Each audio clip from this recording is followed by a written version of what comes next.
প্রিয় দর্শক, জাগো নিউজের বিশেষ আয়োজনে আপনাদেরকে আমন্ত্রণ জানাচ্ছি। আজকে আমাদের স্টুডিওতে উপস্থিত আছেন জাহাঙ্গীরনগর বিশ্ববিদ্যালয়ের প্রত্নতত্ত্ব বিভাগের অধ্যাপক ডক্টর মোকাম্মেল এইচ ভূঁইয়া। আমরা আজকে তার সাথে কথা বলবো। চলুন শুরুতেই তার সঙ্গে পরিচিত হয়ে নেই। ডক্টর ভূঁইয়া, আপনাকে স্বাগত জানাচ্ছি আমাদের অনুষ্ঠানে। ধন্যবাদ আপনাকে আমাকে আমন্ত্রণ জানানো। তো আপনি প্রত্নতত্ত্ব বিভাগের অধ্যাপক। আমরা আজকে প্রত্নতত্ত্বের খুঁটিনাটি নানা বিষয় নিয়ে কথা বলবো। বাংলাদেশের প্রত্নতাত্ত্বিক যে নিদর্শনগুলো আছে সেগুলো নিয়ে কথা বলবো। এই ক্ষেত্রের সংকট এবং সম্ভাবনা সেগুলো নিয়েও কথা বলবো। আমরা শুরু করতে যাচ্ছি, প্রত্নতত্ত্ব বিষয়টা আসলে কি। এটি একটি সাধারণ দর্শক যারা আছেন তাদের জন্য একটু সহজবোধ্য করে যদি একটু বলতেন যে আসলে বিষয়টি কি। আপনি ঠিকই বলেছেন। আসলে প্রত্নতত্ত্ব এমন একটি সাবজেক্ট, আসলে এটা খুব বেশি পরিচিত না আবার অপরিচিত না এক অর্থে। প্রত্নতত্ত্ব এই ধরনের একটি সাবজেক্ট যেটা আমাদের মূলত কি করে, শেকড়ের সন্ধান করে। আমাদের ইতিহাস, ঐতিহ্য, আমাদের যে হাজার হাজার বছরের ঐতিহ্য আছে। আর সহজবদ্ধভাবে যদি আমি বলি দর্শকদের সুবিধার্থে, যেমন প্রত্নতত্ত্ব কোনগুলো নিয়ে কাজ করে। প্রত্নতত্ত্ব কাজ করে হচ্ছে সহজবদ্ধভাবে যদি বলি, যেমন পাহাড়পুর আছে, বৌদ্ধবিহার আছে, পাহাড়পুরের বৌদ্ধবিহার আছে। তারপর হচ্ছে আমাদের যে মহাস্থানগড়ে যে আমাদের হাজার বছরের ঐতিহ্য আছে। তারপর আমাদের ময়নামতিতে অনেকগুলো আর্কিওলজিক্যাল সাইট, বুদ্ধিস্ট মনাস্ট্রি আছে, টেম্পল আছে। আর তারপর যদি মসজিদের কথা বলি, আমরা মসজিদ হিসেবে যেমন আমাদের ৬০ গম্বুজ মসজিদ আছে। তারপর হচ্ছে আমরা জানি ওই যে আমাদের টাকার উপর যেমন আতিয়া মসজিদ আছে টাঙ্গাইলের। হ্যাঁ, এই জাতীয় অনেক মসজিদ, ছোট সোনা মসজিদ আছে। তারপর আমাদের ইভেন কলোনিয়াল পিরিয়ড পর্যন্ত জমিদার বাড়িগুলো যে আছে।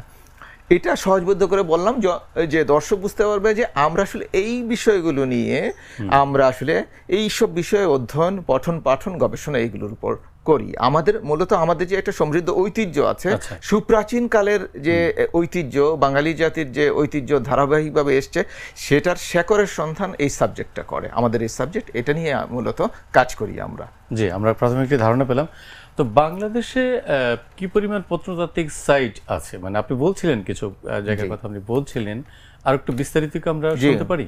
ধন্যবাদ। বাংলাদেশে আর্কিওলজিক্যাল সাইট যেগুলো প্রত্নতাত্ত্বিক সাইট আমাদের অলরেডি যে কয়টা বলেছি তার মধ্যে আরও আমরা যোগ করতে পারবো, কিন্তু এর শুরুতে আবার একটু নাম নিতে হবে। যেমন পাহাড়পুরের কথা বলছিলাম, এটা সোমপুর বিহার নামে পরিচিত ছিল প্রাচীন পৃথিবীতে। সোমপুর বিহার হিসেবে it is one of the largest Buddhist monasteries in the সাবকন্টিনেন্টের সবচেয়ে বড় বৌদ্ধ বিহারগুলোর মধ্যে একটা। এমন অনেক আমাদের আদি প্রথম হচ্ছে প্রাগৈতিহাসিক কিছু সাইট আছে। প্রাগৈতিহাসিক যখন সেই প্রাগৈতিহাসিক যুগে মানুষ যখন তখন সভ্যতা গড়ে ওঠেনি, সেই সময়ের মানুষজন যে পাথরের অস্ত্র, পাথর দিয়ে সে অস্ত্র বানিয়ে সেটাকে ব্যবহার করে তার জীবন উপকরণ হিসেবে সেগুলোকে ব্যবহার করেছে। সেই ধরনের আমরা যেমন পাথরের অস্ত্র পাই, যেগুলোকে আমরা স্টোন টুলস বলি, সেটা ময়নামতিতে আছে, সিলেটের জয়ন্তিয়া পাহাড়ের ওই দিকটা আছে। এই জাতীয় কিছু সাইট আছে। তারপর হচ্ছে আমরা যেমন আর্লি হিস্ট্রি পিরিয়ডে যখন বলি, যে মৌর্য পিরিয়ডে প্রায় আজ থেকে ২৪০০-২৫০০ বছর আগে যে একটা সুসভ্য একটা নগরীর গোড়াপত্তন হয়েছিল আমাদের বগুড়ার মহাস্থানগড়ে। সেটি আমাদের খুবই বিখ্যাত একটি সাইট, পৃথিবীর ইতিহাসে অন্যতম গুরুত্বপূর্ণ একটি সাইট। তারপর আছে হচ্ছে আমাদের যেমন কথা বলবো আমরা, যে ময়নামতিতে অনেকগুলো সাইটের কথা বললাম। শালবন বিহারের কথা আমরা জানি, আনন্দ বিহারের কথা জানি, ভোজ বিহারের কথা জানি। হ্যাঁ, রূপবান মোড়া, এমন আরও অনেকগুলো আছে। দিনাজপুরে সীতাকুট বিহার আছে। আবার আমরা একটু কম জানি, আমরা সেই নওগাঁতে আছে হলুদ বিহার আছে। এই ধরনের অনেক সাইট আছে। বিক্রমপুরে কিছু পাওয়া গেছে, এই ধরনের কিছু সাইট আছে। এবং আমরা ওই যে ৬০ গম্বুজ মসজিদ এবং ৬০ গম্বুজ মসজিদ কেন্দ্রিক যে বাগেরহাটে, ওটাকে বলা হয় মসজিদের শহর, এই জাতীয় অনেক সাইট বাংলাদেশে আছে। প্রত্নতাত্ত্বিক সাইটগুলো সম্পর্কে সাধারণ মানুষজনকে আমরা কিভাবে আসলে জানাতে পারি যে তারা ধরনের সঙ্গে পর্যটনের একটি বড় সম্পর্ক আছে? সেই প্রশ্নে আমি পরে যাব, কিন্তু আমি আগে জানতে চাচ্ছি যে আসলে সাইটগুলো সম্পর্কে সাধারণ মানুষ কিভাবে জানবে, যাতে তারা এই সাইটগুলো দেখতে যেতে আগ্রহী হন এবং এই সম্পর্কে তারা জ্ঞান লাভ করতে পারেন। এটা একটি খুবই সুন্দর প্রশ্ন আপনি করেছেন। কিভাবে জানতে পারে সাধারণ মানুষ? এই জানার ক্ষেত্রে যেমন আমি একবারে বর্তমানে এই যে চলছে প্রোগ্রামটি, এটা একটা বড় এক্সাম্পল। আমাদের যে ইলেকট্রনিক্স মিডিয়া আছে, প্রিন্ট মিডিয়া আছে, তাদের একটা অসাধারণ ভূমিকা আছে, যে আমাদের মানে গণমাধ্যমের একটা ভূমিকা আছে, যে আমাদের ইতিহাস ঐতিহ্যকে তারা তুলে ধরতে পারে। তখন কি হতে পারে, দেশে এবং বিদেশে সব জায়গায় মানুষজন এটা সম্পর্কে তাদের একটা ধারণা হবে, আগ্রহের জায়গা তৈরি হবে। এছাড়া আমরা যখন আমাদের স্কুল হোক, কলেজ লেভেলে হোক, যে পাঠ্যপুস্তকের মধ্যে যদি এই সংক্রান্ত অত ডিটেলস না গেলেও ধারণা থাকে জনগণের, তখন সে তার প্রতি একটা আগ্রহ তৈরি হবে। তখন দেশ অথবা বিদেশ সব জায়গা থেকে মানুষজন আসবে। ছোট পুস্তিকা হতে পারে, লিফলেট হতে পারে, যেগুলো আমাদের বাংলাদেশের যে মিশনগুলো বাইরে আছে তারা যদি একটা কালচারাল উইক করতে পারে, আর্কিওলজিক্যাল উইক করতে পারে, করে তারা আর্কিওলজিক্যাল ডে করতে পারে বাইরে, যে বাংলাদেশের যে হেরিটেজ সাইটসগুলো আছে তার সম্পর্কে জানানোর জন্য, তখন সেই সব পুস্তিকা হতে পারে, প্রেজেন্টেশন হতে পারে। হ্যাঁ, স্থানীয়ভাবেও মনে হয় অনেকটা ভূমিকা রাখার সুযোগ আছে স্থানীয় প্রশাসনের, ধরুন জেলা প্রশাসক যিনি একটা জেলার দায়িত্বে আছেন প্রশাসনিকভাবে, অবশ্যই তিনি যদি তার কার্যালয়ে দৃশ্যমান জায়গায় প্রত্নতাত্ত্বিক সাইটগুলি সম্পর্কে ওই জেলার একটি তালিকা সেখানে দিয়ে রাখেন বা অন্যান্যভাবে জানানোর চেষ্টা করেন, সেটাও কিন্তু মানুষজন জানে। আপনি ঠিকই বলেছেন। সেটা যেমন বাংলাদেশের আপনি জেলা ইদানিং যেটা হচ্ছে যে জেলা প্রশাসনের যে ওয়েবসাইট আছে সেখানে তো সাধারণ মানুষ তো আর ওয়েবসাইটে ঢুকবে না। আপনি যেটা বলেছেন, জেলা প্রশাসনের মানুষকে নানাভাবে যেতেই হয় প্রত্যেকদিন কোনো না কোনো কাজে, উপজেলা পর্যায়ে হোক, সেটা ইউনিয়ন পর্যায়ে যায়। তখন মানুষকে যদি সেই জাতীয় একটা তালিকা থাকে ওই অঞ্চলের, ওই ইউনিয়নের কিংবা ওই উপজেলার কিংবা ওই জেলার যে হেরিটেজ সাইটসগুলো যেগুলো আছে সেগুলোর একটা তালিকা থাকলে মানুষ একটা গ্ল্যান্স ধারণা পাবে, মনে হবে যে না ঠিক আছে, আমার জেলায় তো একটা সুন্দর জায়গা আছে, আমার তো যাওয়া উচিত, যাই একদিন। অথবা অন্য কোথাও যখন গেল গল্প করতে গিয়ে তখন আলোচনা হবে আমার এই ঐতিহ্য আছে। প্রত্নতাত্ত্বিক সাইট সম্পর্কে আমরা আলোচনা করছিলাম। আসলে আমরা নানা রকম নেতিবাচক হতাশায় থাকি নানা কারণে, অনেক বিষয় নিয়েই। তো এই দিকেও কিন্তু হতাশা আছে, যে ধরুন প্রত্নতাত্ত্বিক সাইটগুলো সংরক্ষণের ব্যাপারে আমরা আসলে কতটা যত্নশীল। হতাশার কথা যদি বলি, নানা বিষয়ে থাকে, কিন্তু হতাশাকে আপনি যদি হতাশা থেকে বেরোতে চান, হতাশা থেকে বেরোতে চাইলে আর্কিওলজিক্যাল সাইটসগুলো বা আমাদের ঐতিহ্য আপনাকে কিন্তু বুস্ট আপ করবে, আপনাকে সামনে এগিয়ে যাওয়ার একটা আলোকবর্তিতা হিসেবে কাজ করবে। কারণ যেই জাতির একটা এত সুসমৃদ্ধ ঐতিহ্য আছে, হ্যাঁ, একটা প্রথিত একটা ঐতিহ্য, সেই সুপ্রাচীন কাল থেকে, প্রাগৈতিহাসিক কাল থেকে ধারাবাহিকভাবে আমাদের যে ঐতিহ্য সমৃদ্ধ জাতি আমরা, সেটার অনেকগুলো প্রমাণ আছে। সেটা যদি দেখি আমরা, তাইলে সেই জায়গায় আমরা উজ্জীবিত হব। আর এইগুলোকে সংরক্ষণের ক্ষেত্রে যেটা হয়, যে বাংলাদেশের যে কালচারাল মিনিস্ট্রি আছে, মিনিস্ট্রি অফ কালচারাল অ্যাফেয়ার্স, তাদের যে অর্গানাইজেশনগুলো আছে, তারা দায়িত্বপ্রাপ্ত, তাদের যে ব্রাঞ্চেসগুলো আছে, যেমন হচ্ছে বাংলাদেশ ন্যাশনাল মিউজিয়াম আছে এবং অন্যান্য মিউজিয়ামগুলো আছে, সেই সাথে হচ্ছে প্রত্নতত্ত্ব অধিদপ্তর আছে গভর্নমেন্টের। তারা এই সাইটগুলোকে তাদের দায়িত্বপ্রাপ্ত, তাদের দায়িত্ব দেয়া আছে। তারা যে সাইটগুলোকে চিহ্নিত করে সাইটগুলো রেস্টোরেশন, প্রিজার্ভেশন, কনজারভেশন, সেইগুলোর আবার বলতে গেলে যেমন ভেনিস চার্টার আছে, বোরা চার্টার আছে, ইন্টারন্যাশনালি যে চার্টারগুলো আছে, সেই চার্টার অনুযায়ী ফলো করে সেগুলো সাইটগুলোকে তারা কি করবে, সংরক্ষণ করবে এবং জনগণের জন্য সেগুলো উন্মুক্ত করতে পারে অনেক প্রায় ক্ষেত্রেই। আমরা গণমাধ্যমেই কিন্তু দেখি যে মাঝে মধ্যেই বিভিন্ন প্রত্নতাত্ত্বিক সাইটের করুণ অবস্থা, বা সেখানে যাওয়ার, বা আপনি পর্যটনের কথা বলছিলেন, আমরা যদি এই জায়গায় একটু আসি, যে পর্যটনের সঙ্গে প্রত্নতত্ত্বের একটা বড় ধরনের সম্পর্ক আছে। আপনি যদি একটা উদাহরণ দিই, ধরুন একটি বটগাছ তো সব জায়গায় আছে বাংলাদেশে, তো একটা বট গাছের সঙ্গে যদি কোনো গল্প না থাকে, সেই বট গাছের নিচে আসলে মানুষ যায় না, যেতে চায় না। তো আপনার প্রত্নতাত্ত্বিক নিদর্শনের সঙ্গে নিঃসন্দেহে আপনি যে একাডেমিক্যালি প্রত্নতাত্ত্বিক নিদর্শন যাকে বলছেন সেটা তো আছেই, তার বাইরেও কিন্তু এর সঙ্গে কিন্তু গল্প আছে মানুষের মুখে মুখে। এখানে রাজারা থাকেন, এখানে অমুক তমুক নানান কিছু ইতিহাস ঐতিহ্য থাকে। তো সেইটি আসলে সাধারণ মানুষকে জানতে হবে। দ্বিতীয়ত হচ্ছে যে সেখানে পৌঁছানোর, মানে আমি যদি একটু নিজের অভিজ্ঞতা বলি, যে একটু যে যুক্ত করি, যে কিশোরগঞ্জে আমি চন্দ্রাবতীর মঠ দেখতে গেলাম, যেটা আপনার সেই মহিলা কবি, তার সেখানে যাওয়ার কিন্তু কোনো জায়গা নেই, মানে রাস্তা নেই, আর পাকা রাস্তা। তো এই জিনিসগুলো তো আসলে দেখার আছে। আপনি এটা খুবই গুরুত্বপূর্ণ। আপনার শুধু সাইট থাকলে হবে না, আপনার শুধু ঐতিহ্য থাকলে হবে না, ঐতিহ্যকে আপনার মানুষের কাছে তুলে ধরা, প্লাস হচ্ছে আগ্রহী করে তোলা মানুষকে সেই পরিমাণ আপনার যে সুবিধা যদি দেন, সেখানে যেতে হবে তো মানুষকে, শুধু গেলে হবে না। আপনি বাইরে থেকে একজন পর্যটক আসবেন, ফর এক্সাম্পল, যে পাহাড়পুরে যাবে, তখন তাকে সে ওয়েল কমিউনিকেটেড যদি না হয়, কমিউনিকেশনটা যদি ভালোভাবে ডেভেলপ না করে, সেই জায়গায় যাওয়া, যাতায়াত, তারপর তাকে খাওয়া দাওয়া, থাকা, অনেক কিছু তাকে সেই জায়গায় যদি প্রোভাইড করেন, সেই জায়গায় সরকার এবং বেসরকারি পর্যায়েও যে সেই জায়গায় রাস্তাঘাট, যে গুরুত্বপূর্ণ সাইটগুলোতে, যে সব সাইটগুলো আছে বাংলাদেশের বিভিন্ন জায়গায়, বিভিন্ন লোকেশনে, সেইগুলোতে হয় আপনি সড়ক পথে, কিংবা আপনি যে জায়গায় বিমানবন্দর হওয়া সম্ভব, যে জায়গায় আপনি যদি সেইভাবে একটা প্রোগ্রাম বা একটা প্রজেক্ট সাজান, তাইলে সেই জায়গাগুলোতে যদি ওয়েল কমিউনিকেটেড হয়, তাইলেই কিন্তু একজন পর্যটক সেখানে যাবেন এবং কমফোর্টেবল ফিল করবেন। তাকে সেখানে থাকতে দিতে হবে, তাকে সেই সুযোগ সুবিধাগুলো প্রোভাইড করতে দিতে হবে, তাইলে সেটা পসিবল। আরেকটা হচ্ছে আধুনিককালে এসে যে এখনকার ইয়েতে পর্যটন আমরা দেখি যে হোমস্টে নামে এক ধরনের সুবিধা, যেটা হয় যে সেটা একজন সাধারণ যে একটা সাইটের আশেপাশে বা একজন গ্রামে। আমি যদি একটা এক্সাম্পল দিই, যে রিসেন্টলি আমি জাস্ট বোধহয় 5-7 মাস আগে দেখেছিলাম, সেটা হচ্ছে নরসিংদীর একটা মনোহরদী নামে একটা থানা আছে বা উপজেলা, সেখানে একজন ভদ্রলোক ওই গ্রামেরই, সে আগে বাইরে থাকতো, এখন এসে সে কি করেছে, সে চিন্তা করেছে হোমস্টে।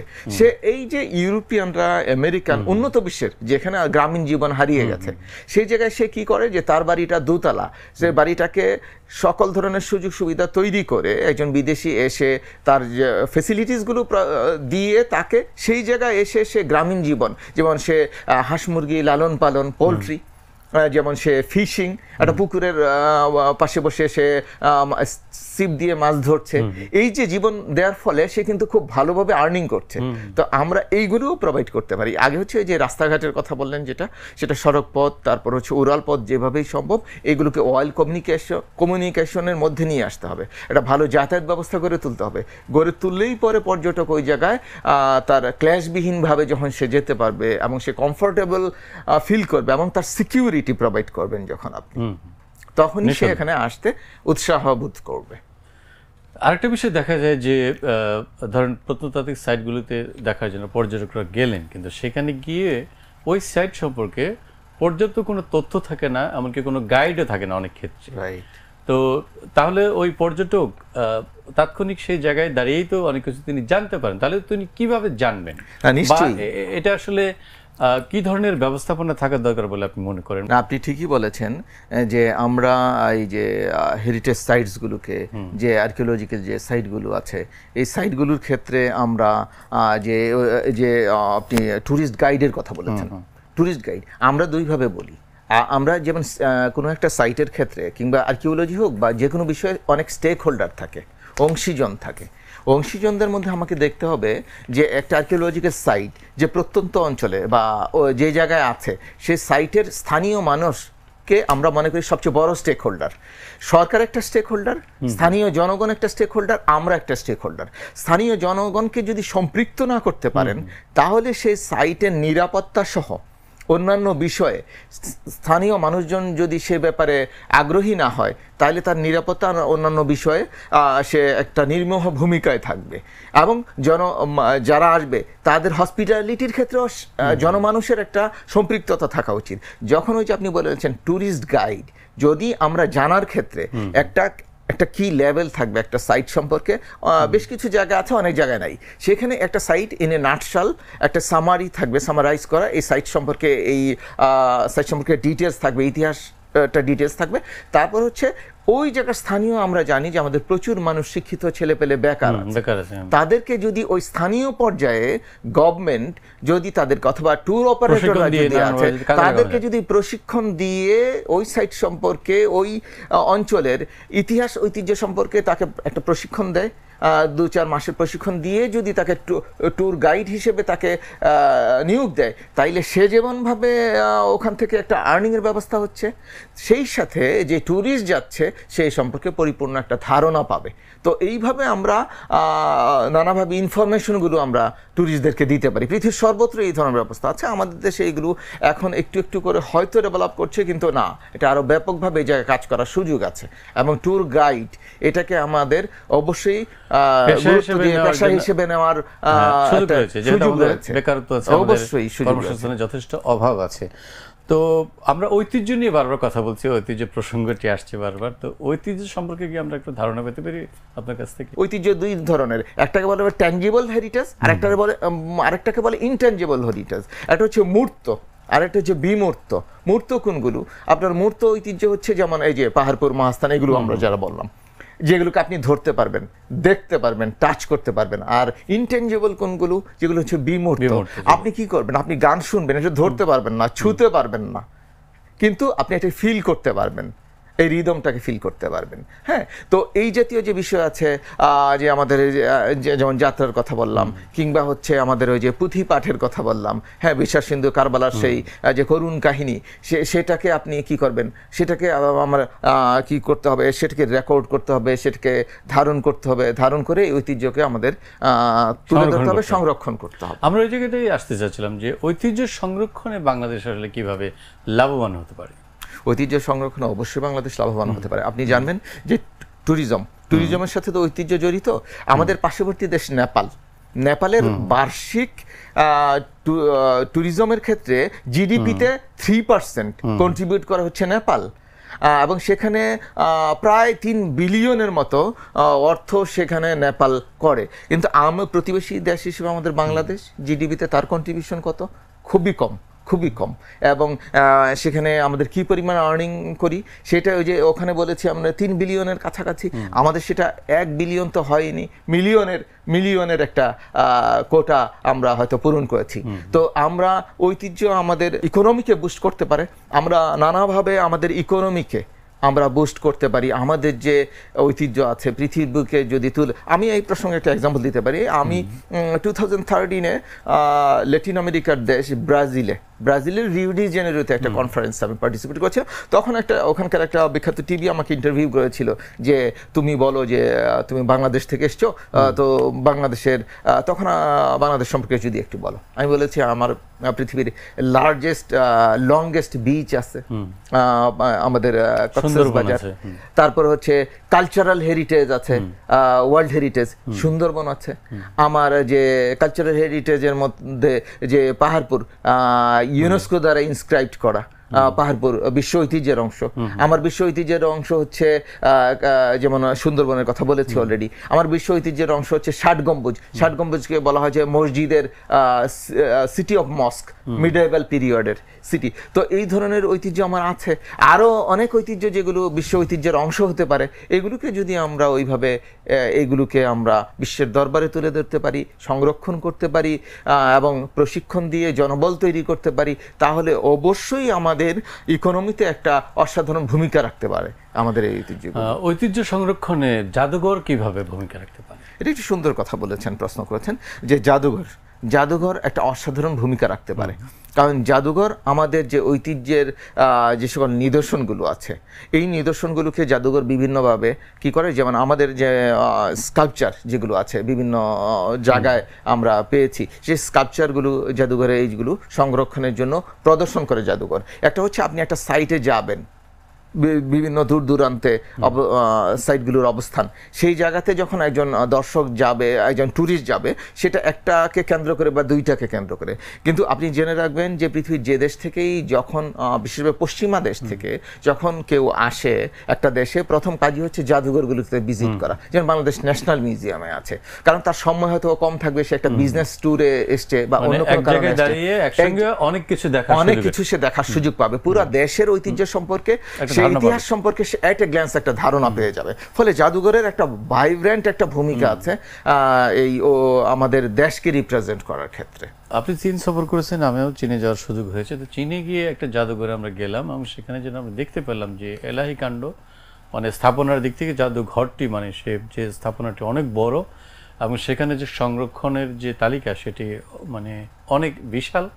সেটি একদিনে 1 ঘন্টায় বা সারাদিন দেখলেও সেটা বা মানে 1 সপ্তাহ দেখলেও সেটা দেখে শেষ করা যাবে না। কিন্তু তাদের যে প্রেজেন্টেশন, তাদের যে সেখানে জাদুঘরকে মানুষের সামনে তুলে ধরার যে প্রয়াস, সেটি আমাদেরকে মুগ্ধ করেছে। জাদুঘরের নিচতলায় একেবারে জাদুঘরের যে মূল বিষয়গুলো সেগুলো তারা নিচতলায় রেখে দিয়েছে এবং সেখানে তারা সেগুলো দেখানোর ব্যবস্থা করেছে এবং গাইড সেগুলো বর্ণনা করেছে যে কোন তালায় কি কি আছে। তারপর ধরুন এই যে তিনি ভাষার একটি মানে সেখানে ব্যবধান আছে বা একটা বাধা আছে, সেটিও তারা বলে দিচ্ছে যে তিনি এক ভাষায় বলছেন, আরেকজন দুভাষী সেখানে আছেন। তার কথাগুলো তারা মাইক্রোফোনের মাধ্যমে একজন হেডফোন লাগিয়ে দিচ্ছেন, সেটা আমরা যারা দেখছি আমরা সেটি শুনতে পাচ্ছি। তো এই যে ব্যবস্থাপনা, সেটি কি আমাদের জাদুঘরগুলোতে আসলে আছে বা একজন? না, আপনি ঠিকই বলেছেন। আনফরচুনেটলি আমাদের দেশের জাদুঘরগুলোতে সেই জায়গা পর্যন্ত আমরা যেতে পারিনি। আমরা আশা করি হয়তো ভবিষ্যতে যাব।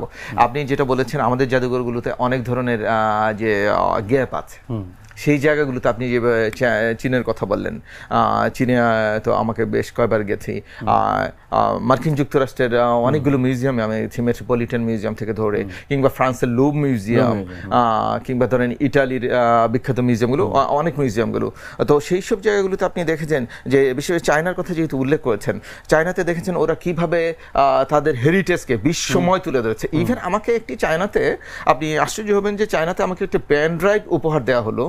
সেই পেন ড্রাইভের যে একটা বক্সের মধ্যে তার যে ঐতিহ্যের একটা অংশ তুলে ধরা, সেটাকে রিপ্রেজেন্ট করা, সেল করা কিভাবে করতে হয় তারা এটা জানে। মানে সারা চায়না জুড়ে কিন্তু ভাস্কর্য আছে। আমি দেখছি যে কবির ভাস্কর্য তারা তৈরি করে রেখেছে। না, সব জায়গায় এগুলো আছে। এবং চাইনিজরা তাদের মিউজিয়ামগুলোতে তারা এই যেটি বলেছেন যে তারা মিউজিয়ামগুলোতে আপনি বিশ্বের বিখ্যাত মিউজিয়ামগুলো এবং অন্যান্য জায়গায়, চায়নায় অনেক বড় বড় মিউজিয়াম আছে। যে আপনি লুভ মিউজিয়াম সারাদিনে দেখে শেষ করতে পারবেন ফ্রান্সের, কিংবা মেট্রোপলিটন মিউজিয়াম আপনার দিন লেগে যাবে, কয়েকদিন লাগবে দেখতে গেলে। মানে চায়নার অনেক তিয়ানানমেন স্কোয়ারের পাশে যে মিউজিয়াম আছে, কিংবা আপনি অন্যান্য জায়গায়, এই মিউজিয়ামগুলোতে আপনি দেখবেন যে তার যে ব্যবস্থাপনা, মিউজিয়ামে রিক্রিয়েশন সেন্টার আছে, বুক স্টোর আছে। আপনি কি করবেন, যখন দর্শক আপনি ক্লান্ত হয়ে যাবেন দেখে দেখে, আপনি একটা গ্যালারি পাবেন, গ্যালারির জায়গা। ইভেন আমেরিকাতে দেখেছি, আমি ইউরোপের অনেক দেশে দেখেছি সে যে গ্যালারি। আমরা যেমন স্টুডিওতে কথা বলছি, এই জায়গায় বিশাল এক স্ক্রিন আছে, স্ক্রিনে বসে যে বিষয়ের উপর সে দেখতে চায়, কোনো একটা গ্যালারি, সে টায়ার্ড, সে গ্যালারিটা তাকে এত সুন্দরভাবে একটা ডকুমেন্টারির মাধ্যমে ডকুমেন্টেশন তাকে উপস্থাপন করা হচ্ছে যে সে এটা সম্পর্কে অসাধারণভাবে জানছে। তখন এই যে মানে পুরো মিউজিয়াম দেখার মধ্যে দিয়ে যে হয়তো অনেকগুলো গ্যালারি দেখে সে ক্লান্ত, তখন সে ওই জায়গায় বসে সে কফি খাচ্ছে আর দেখছে। এইটা তাকে এক ধরনের, কিন্তু তাকে এক ধরনের মনস্তাত্ত্বিক এবং তার চিন্তার ক্ষেত্রে তাকে এক ধরনের স্বাধীনতা দিচ্ছে, এবং তার এই যে ক্লান্তি সেটাকেও কিন্তু দূর করছে। তো মিউজিয়াম, ট্যুর গাইডরা দেখেছেন চায়নার মতো দেশে ওরা ইংরেজিতে ওই যে বলেছেন দোভাষী আছে, তারা সুন্দরভাবে এটা আপনাকে বুঝিয়ে দিচ্ছে সুন্দরভাবে। তো এই ব্যবস্থাপনাগুলো যদি আমাদের দেশের মিউজিয়ামগুলোতে, আনফরচুনেটলি সেই ধরনের ব্যবস্থা এবং মিউজিয়াম প্রফেশনাল আমাদের এই জায়গায় ওইভাবে, যে প্রফেশনাল না হলে ন্যাশনাল মিউজিয়াম আপনি কীভাবে পরিচালনা করবেন? ন্যাশনাল মিউজিয়ামে এমন একজন থাকা দরকার যিনি এই বিষয়টি জানেন এবং বুঝেন, বা ধরেন অন্যান্য জায়গায় যেগুলো আছে সেই সব জায়গাগুলোতে জানেন বুঝেন এমন একজন ব্যক্তিত্ব যাদের অভিজ্ঞতা আছে। আমাদের দেশে তো সেই ধরনের অভিজ্ঞতা সম্পন্ন ব্যক্তিরা হয়তো বা ওইগুলোতে যায় না, বা তাদের খুঁজে বের করার প্রবণতা আমাদের দেশে কম। এখানে আসলে আমলাতান্ত্রিক একটি জটিলতাও আছে। আমরা দেখি যে এখনো জাদুঘর আমলা নির্ভর, এটি একটি যে স্বাধীন কোনো সংস্থার মাধ্যমে এটি পরিচালিত হতে পারত। তারপর ধরুন জাদুঘরের সংখ্যা আরও বাড়তে পারতো। শুধু রাজধানী কেন্দ্রিক, আমাদের দেশে তো সবকিছু রাজধানী কেন্দ্রিক। একটি জাদুঘর দেখতে আসলেও তাকে ঢাকায় আসতে হবে। রাইট। সম্প্রতি আমরা মুক্তিযুদ্ধের মাধ্যমে দেশ স্বাধীন হয়েছে, কিন্তু সম্প্রতি আমরা দেখলাম যে 50 বছর পরে বা 52 বছর পরে আপনার খুলনায় গণহত্যা জাদুঘর নামে একটি জাদুঘর হয়েছে। এই বছরের মধ্যে সেটি উদ্বোধন হলো। তো আমাদের কি জাদুঘর বা সংরক্ষণ প্রবণতা কি আমাদের কম, মানে ঐতিহ্য চেতনার জায়গা থেকে যদি আপনি একটু বলেন। যে এটা আপনি ওই যে প্রথম বলেছিলেন যে জাদুঘরগুলোকে কিভাবে আমরা, জাদুঘর আসলে আমলা নির্ভর যেটি বলেছেন, ব্যুরোক্রেসি, ব্যুরোক্রেসির ভালো মন্দ দুই দিকই আছে, কিন্তু আসলে এই জাতীয় কালচারাল অর্গানাইজেশনে আসলে ওই ধরনের এক্সপার্ট না হলে আপনি মানে যারা এই ধরনের কাজ করছে, যে সারাক্ষণ যারা এগুলো নিয়ে ভাবছে, তাদেরই আসলে এই জায়গাতে থাকা, তাদেরই এই জায়গায় আসা উচিত। আবার এমন করলে হবে না যে বাংলাদেশে যেটা আছে, আমাদের দেশে এটা আছে, আপনি একজন পরিচিত নাক কান গলার ডাক্তারকে চিনেন, আপনি তাকে খুব বেশি পরিচিত, সব জায়গায় মুখ সবাই চিনে জানে, তাকে এনে তো আপনি আসলে হার্টের অপারেশন করতে পারবেন না, কারণ এই ডিসিপ্লিনের মধ্যে অনেক বিষয় থাকে। যারা এই বিষয়টা জানে বুঝে, তাদেরকে দিয়ে যদি এই ইয়েগুলো পরিচালনা করা হয়, তাইলে এইগুলো যে ভাইব্রেন্সি আছে, তার যে ইম্প্যাক্ট আছে, এবং তাকে যেভাবে পরিচালনা করা জনগণের কাছাকাছি, এবং এটাকে কালচারালি পৃথিবী জোড়া তার যে জাদুঘরের যে পরিচিতি, তার যে দর্শকানা, কিংবা তার যে রিসার্চ, তার যে গ্যালারির ব্যবস্থাপনা যেটা হওয়া উচিত, আধুনিক মানের হওয়া উচিত সেগুলো। এবং আপনি যেটা বলেছেন যে আমাদের শুধু ঢাকা কেন্দ্রিক কেন হবে, হ্যাঁ, যেমন আমাদের বনেরো রিসার্চ মিউজিয়াম আছে রাজশাহীতে, তো এই জাতীয় মিউজিয়াম অসাধারণ মিউজিয়াম 1910 সালে করেছে। এটা পৃথিবীব্যাপী এটার এক ধরনের আমি যদি বলি মার্কেটিং হওয়া উচিত করতে, তো সেটা যারা জানে, যারা জানে না, তাদেরকে সেই জায়গায় নিয়ে যাওয়া উচিত, সেটা হয়তো ভবিষ্যতে হবে। এবং অন্যান্য জায়গায় যে মিউজিয়ামগুলো, লোকাল মিউজিয়ামগুলো আছে, সেই জায়গাগুলোতেও আমাদের কাজ করার অসাধারণ জায়গা আছে। এখন একটা গুরুত্ব দেওয়া হচ্ছে বিশ্বব্যাপী, যেটা হচ্ছে আপনি যেই জায়গার ঐতিহ্য, যেই জায়গার ইতিহাস, তাকে ওই জায়গায় কনটেক্সচুয়ালি ওখানে রাখেন, ওখানে রেখে আপনি শোকেজিং করেন, তাইলে সেটা কি হবে, সেটা হবে আপনার অনেক বেশি ভাইব্রেন্ট হবে, এবং দর্শককে তখন কনটেক্সট বিহীনভাবে দেখতে হবে না। আপনি মেট্রোপলিটন মিউজিয়ামে আমি গিয়ে ময়নামতির যে অবজেক্টটি দেখলাম, তখন সেটা লেখা আছে কি, আমি দেখে যে বোদ্ধা হিসেবে, বিশেষজ্ঞ হিসেবে বুঝতে পেরেছি এই স্কাল্পচারটি, ছোট এই মূর্তিটি, বজ্রসত্যের মূর্তিটি, এটা কোত্থেকে, এটা হচ্ছে বাংলাদেশ থেকে, কিন্তু লেখা আছে এটার হচ্ছে হোয়ার অ্যাবাউটস, লেখা হচ্ছে বাংলাদেশ, কিন্তু বাংলাদেশের একটা বিশাল বড় কনটেক্সটের মধ্যে এই যে ভেরিয়েশনগুলো আছে, এটা ময়নামতির, ওই যে চলে যাওয়ার কারণে এটা হারিয়ে গেছে। কিন্তু আপনি যখন ময়নামতিতে যাবেন, তখন এটা সম্পর্কে ভালোভাবে জানবেন। ফলে কনটেক্সট, আপনি চায়নাতে যেটা উল্লেখ করেছেন, চায়নাতে আমি 2010-এ টংলি একটা গ্রাম, ঐতিহ্যবাহী গ্রাম, সেখানে আমাদের নিয়ে যাওয়া হয় পৃথিবীর নানা দেশের বিশেষজ্ঞদের এবং যারা আমরা এই বিষয়ে কাজ করি, গবেষণাদের নিয়ে গেল। সেই টংলি আপনার সেই গ্রামটিকে ঠিক আগের মতোই প্রিজার্ভ করা, অ্যাজ ইট ইজ। সেই যে সাধারণ মানুষ, সেই আগের, সেই ধরেন মধ্যযুগীয় যে বাড়ি ঘরগুলো যেমন থাকা উচিত সেইভাবেই আছে, তাদের পেশা ওই ধরনের আছে, তাদের জীবনযাপন প্রক্রিয়া ওইভাবে রেখে এটাকে কিভাবে কি করেছে পৃথিবী ব্যাপী, তার যে মানুষ যখন দেখতে আসে তাকে সেইভাবে তুলে ধরেছে। আমাদের কনটেক্সটকে রেখে আমরাও কিন্তু এই ধরনের কাজ করতে পারি। হ্যাঁ, আমাদের অনেক ঐতিহ্য আছে, অনেক কিছু আছে, আমাদের তাঁত শিল্প আছে, এখনো একটু হলেও বেঁচে আছে। এটাকে আমরা যে জামদানির ইয়ে নিয়ে, আমাদের জামদানিকে আমরা, টাঙ্গাইলের শাড়ি আছে, এগুলোকে আমরা ওইসব জায়গায় কনটেক্সটে রেখে কনটেক্সচুয়ালি প্রেজেন্ট করতে পারি, এক্সাম্পল হিসেবে বললাম। এবং আমাদের অনেক কিছু আছে, সেগুলোকে আমরা যদি করি, তাহলে আমাদের দেশ অবশ্যই কালচারাল যে ইয়ে আছে উইং থেকে, সেখান থেকেও আমাদের দেশের জিডিপিতে আমরা একটা বিশাল ভূমিকা রাখতে পারি। শুধু জিডিপিতে ভূমিকা রাখা না, সেই সাথে আমাদের ঐতিহ্যবাহী একটা রাষ্ট্র হিসেবে, জাতি হিসেবে আমরা বিশ্বের দরবারে নিজেদেরকে প্রতিষ্ঠিত করতে পারি, যেটা আমাদের সামনে এগিয়ে যাওয়ার জন্য পথ দেখাবে। নিঃসন্দেহে ঐতিহ্যের কথা আমরা বলছিলাম, আপনি বলছিলেন যে জায়গায় রেখে, যদি সহজ করে বলি, সেটাকে সংরক্ষণ করা বা সেটাকে মানুষের কাছে প্রদর্শনযোগ্য করা। তো আমরা চীনে গিয়ে যেটা দেখলাম, যে পাহাড়ের উপর দিয়ে রাস্তা গেছে, কিন্তু পাহাড়ে গায়ে কোনো আঁচড় পড়েনি। তো আমরা কি দেখতে পাই, যে পার্বত্য চট্টগ্রামে যে পাহাড়গুলো আছে, পাহাড় কাটা হচ্ছে, সেখানে মানুষ মারা যাচ্ছে, বর্ষার সময় পাহাড়গুলো ধসে পড়ছে। তো আমাদের মানসিকতা আসলে এইরকম। তো সেই জায়গাতে আসলে কি বলবো স্যার? ধন্যবাদ। আসলে বিষয়টি হচ্ছে, আপনি অসাধারণ সুন্দরভাবে বলেছেন। এখন আমাদের মানসিকতাকে চেঞ্জ করা, মানে সর্বগ্রাসী মানসিকতা, এটা যে পাহাড়ের যে আলাদা একটা গুরুত্ব আছে, পাহাড় যে সমতল ভূমি না, এটাকে যে এখানে বাসাবাড়ি বানানোর জায়গা এটি না, চাষাবাদের জায়গা এটি না, সেটি আসলে কি মানুষজন বা সরকার যারা চালান, নীতি নির্ধারক যারা, তারাও কি বোঝেন না? বা আমরা যারা সাধারণ মানুষ সেখানে বাড়ি বানাতে যাই, সেখানে বাস করতে যাই, তারাও বুঝি না আসলে সমস্যাটা কোন জায়গায়? এই যে ন্যাচারাল হেরিটেজ বলতে পারি, আমাদের যে পাহাড়, হ্যাঁ, নদীর কথা বলতে পারি, সবুজ, বা সেই নদী-দখল হয়ে যাচ্ছে। সেই পাহাড়ি পরিবেশ, সেই পরিবেশকে আমি প্রিজার্ভ করে সেই পরিবেশকে এবং তার যে লাইফস্টাইল আছে ওখানে, হ্যাঁ, সাধারণ মানুষের, আদিবাসীদের, যে নৃগোষ্ঠীদের, যে নৃগোষ্ঠীর একটা বড় জায়গা। নৃগোষ্ঠীদের যেখানে তাদের জীবন আচরণ, ওই যে বলেছি হোমস্টে, তাদের খাদ্যাভ্যাস, তার পরিবেশ, তাদের পোশাক, কুলিনারি কালচার, তার খাদ্যাভ্যাসের কথা বলেন, তার রান্না, বাঁশের মধ্যে তার যে রান্না করার অনেক ধরনের প্রক্রিয়া আছে, সেই পোশাক নিজেই বুনছে এবং সেটিও ঐতিহ্যবাহী। অবশ্যই।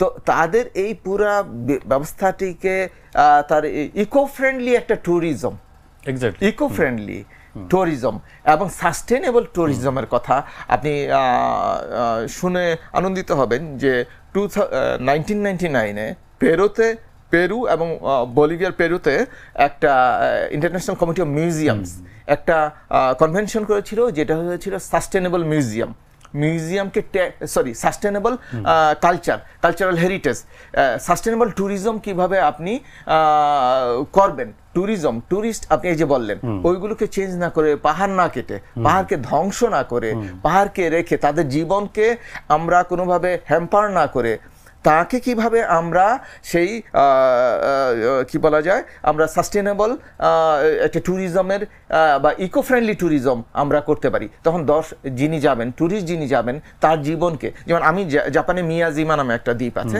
হিরোশিমায়, সেখানে যখন যাই তখন আমাদেরকে একটা বোটে করে নিয়ে যাওয়া হলো, সারাদিন 2টা বোট চলে, ফ্রিকোয়েন্টলি চলে না কিন্তু, কারণ ওদের যে জীবন, ট্যুরিস্ট গাইড আমাদের বলে দিল যে দেখো আস্তে কথা বলো, কারণ এখানকার যারা অধিবাসী আছে তাদের জীবনকে আমরা কোনোভাবে কি করতে পারবো না, তাদেরকে আমরা ডিস্টার্ব করতে পারবো না।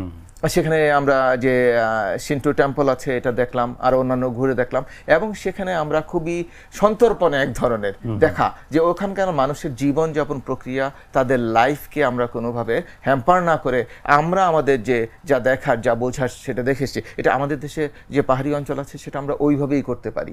ডেভেলপমেন্ট নানাভাবে হতে পারে, ডেভেলপমেন্ট এই না আপনি পাহাড় কেটে ডেভেলপ করবেন, অবশ্যই পাহাড়ের মানুষের জীবনকে সহজ করতে হবে। আমাদের হয়ে যাচ্ছে, আমাদের সবই সর্বত্র সব জায়গায় আমরা সর্বগ্রাসী এই জায়গা থেকে আমরা যদি কালচারড না হই, নানা দিক থেকে আমরা যদি সেই সর্বগ্রাস থেকে যদি আমরা বেরিয়ে না আসি, সেটা অবশ্যই, তাহলে আপনি পরে আর কি করবেন না, সবই যদি আপনি এটা যে শুধু ঐতিহ্য সংরক্ষণের ব্যাপার সেটি কিন্তু না। আপনি দেখেন যে পাহাড় ধ্বংসের ফলে কিন্তু ভূমিকম্পের ঝুঁকি বাড়ছে, অবশ্যই প্রকৃতি বৈরী হয়ে উঠছে, অবশ্যই ঋতুক্রম ঠিক থাকছে না, বর্ষার সময় বর্ষা হচ্ছে না, গ্রীষ্মের সময় গ্রীষ্ম হচ্ছে না। তো এটা এবং জলবায়ুর যে পরিবর্তনজনিত যে প্রভাব, নানা রোগব্যাধি আসছে, নতুন নতুন রোগব্যাধি আসছে, অবশ্যই। তো সেই জায়গাগুলোতে আসলে আমাদের সচেতন হওয়া দরকার। এই জায়গাতে আমি একটু প্রশ্ন রাখতে চাই যে প্রত্নতাত্ত্বিক শিক্ষা দীক্ষার বিষয়টি আসলে আমাদের এখানে কেমন? আপনারা তো বিশ্ববিদ্যালয়ে পড়াচ্ছেন, শুরুতে যদি বলেন যে আপনারা আসলে কি পড়াচ্ছেন বিশ্ববিদ্যালয়ে, ছোট করে যদি বলেন। বিশ্ববিদ্যালয়ে আমরা আর্কিওলজিতে আমরা একেবারেই প্রাগৈতিহাসিক কাল থেকে কলোনিয়াল পিরিয়ড পর্যন্ত, তারপর হচ্ছে হেরিটেজ কিভাবে সংরক্ষণ করবেন, আপনার জলবায়ুর ক্ষেত্রেও আমাদের কি ভূমিকা থাকতে পারে, হ্যাঁ, আর্কিওলজিক্যাল সাইটগুলো সংরক্ষণ, মিউজিয়াম কিভাবে, মিউজিওলজি নামক কোর্স আছে এই জায়গায়, তারপর প্রিজার্ভেশন কনজারভেশনের উপর আমাদের পড়াই না, একবারে টোটাল একটা ঐতিহ্যের সাথে সম্পর্কিত ইতিহাস, ঐতিহ্য, প্রত্নতত্ত্ব, টোটালিটিটা আমরা আসলে স্টুডেন্টদেরকে আমরা সেই বিষয়ে একটা আমরা ধারণা দেই, সেই বিষয়ে আমরা কোর্সেসগুলো ডিজাইন করা, সেইভাবে যাতে শিখতে পারে। আমাদের দেশে কি একদম ছাত্র জীবনের শুরু থেকে, আমি বলি প্রাথমিক পর্যায়ে যদি বাধা দিই, মাধ্যমিক বা উচ্চ মাধ্যমিক পর্যায়ে কি প্রত্নতত্ত্ব সম্পর্কে পর্যাপ্ত পড়াশোনা আছে বা কি করণীয় আছে? এটা আসলে আনফরচুনেটলি আমাদের এই জায়গায় কোর্স সিলেবাসগুলোতে ওইভাবে ডিজাইন করা নাই, কিন্তু আসলে কোর্সে একবারে প্রত্নতত্ত্ব হিসেবে যদি বলেন পুরোটাও তো সম্ভব না, এটা কোর্স হিসেবে স্কুল বা কলেজ পর্যায়ে থাকা। সেটা হতে পারে যে একটা চ্যাপ্টার থাকতে পারে, এবং চ্যাপ্টারগুলো সেই যে থাকতে পারে, একটা বিষয় থাকতে পারে ইতিহাস, ঐতিহ্য, প্রত্নতত্ত্ব নিয়ে, সেই একটা কোর্স ওয়ার্ক থাকতে পারে, তাহলে হলো কি এদেশের ছাত্ররা একবারে ইনিশিয়াল পর্যায় থেকে আমাদের ধারণা নিয়ে তৈরি হবে। তখন হতে পারে যে আপনি ধরেন একজন ডিসি হলেন এক পর্যায়ে, আমাদের ছাত্ররা বিভিন্ন জায়গায় আছে, পুলিশে আছে, তারপর অ্যাডমিনিস্ট্রেশনে আছে, নানা জায়গায় থাকে।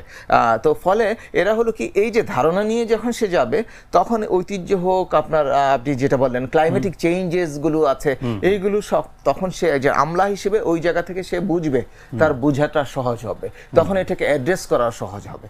হ্যাঁ, এবং আমরা ওই যেটা বললেন সর্বগ্রাসী যে চরিত্র আছে, এই জায়গা থেকে আমাদের পুরো জাতিকে বেরোতে হবে। বেরোনোর জন্য সেই প্রপার শিক্ষাটি দরকার আমাদের। সেই জায়গায় আমাদেরকে কাজ করতে হবে। কাজ করলে সেই কাজ করার জায়গাগুলোতে সেই ধরনের মানুষ থাকতে হবে।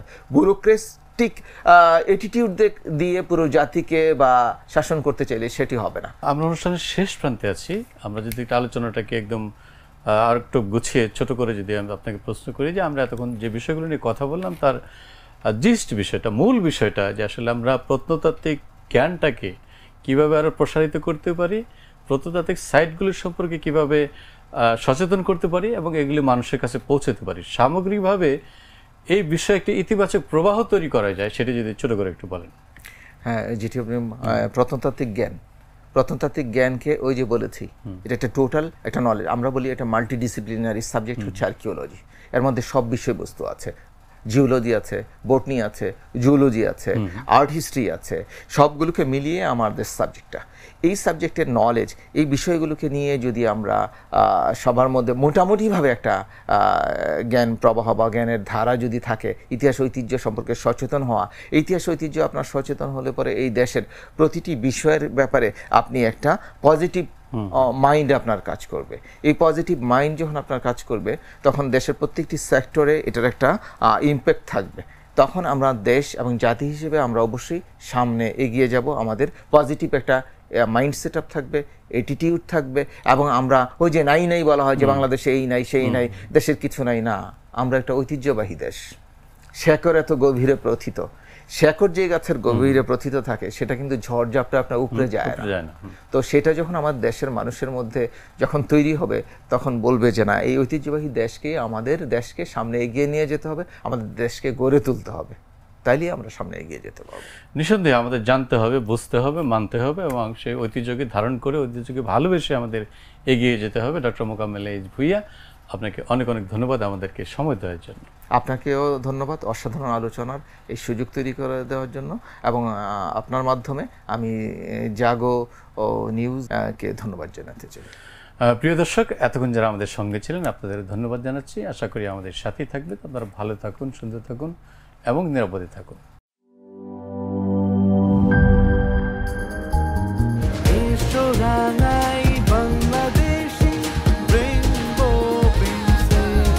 রেইনবো পেইন্টস, ছড়াও জীবনের রং।